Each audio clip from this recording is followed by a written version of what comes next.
à Nicole Kahn de l'Union juive française pour la paix, qui va partager le témoignage de notre ami de Gaza, Abou Amir. Nicole Kahn.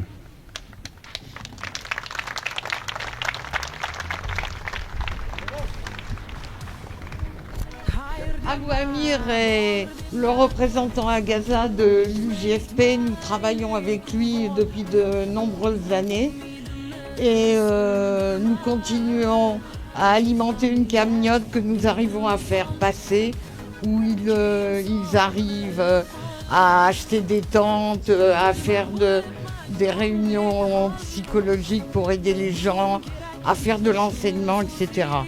Donc voilà.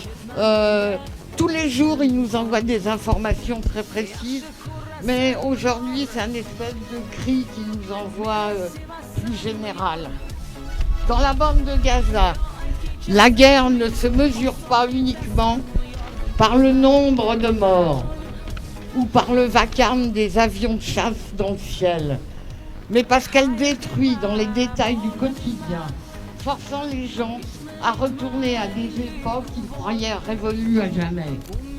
L'agression continue depuis octobre 2023, n'a pas seulement démoli des bâtiments, elle a anéanti des modes de vie privés, presque totalement d'électricité et interdit d'accès au carburant et au gaz de cuisine.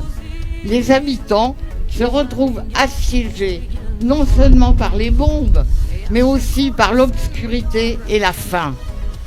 Le vieux réchaud en cuivre fonctionnant au kérosène, utilisé au début du siècle dernier, a refait surface.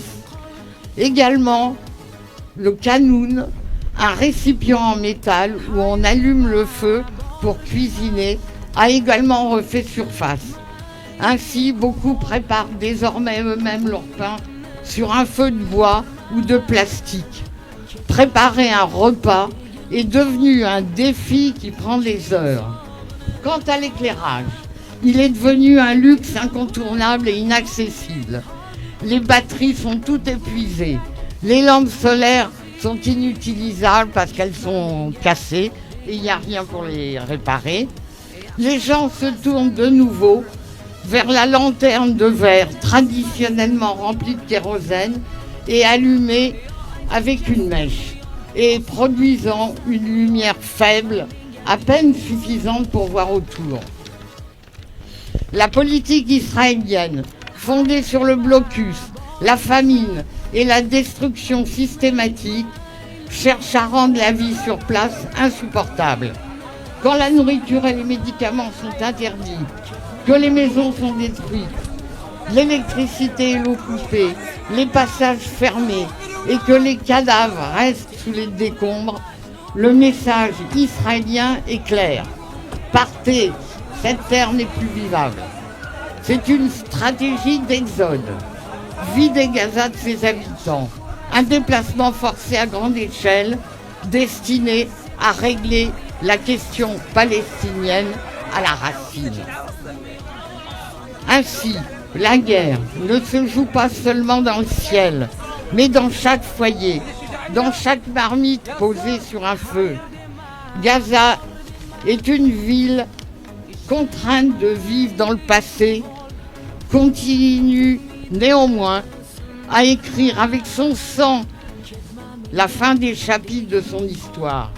L'histoire d'un peuple qui ne cède pas, même s'il se dit revenu aux outils de ses ancêtres. Gaza, la ville engloutie par les décombres, qui continue à respirer dans le silence du monde. Dans le quartier de Shajaya, les ruelles sont devenues un labyrinthe de ruines, avec les murs crient sans voix. À Rafah, des familles entières ont disparu. Il ne reste d'elles que quelques photos sous les décombres.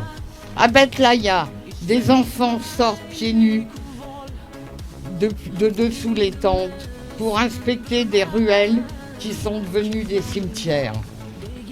Gaza n'est plus une ville, mais un témoignage écrit avec la chair des humains, Une preuve accablante d'une barbarie sans limite et d'un silence international devenu complice du crime.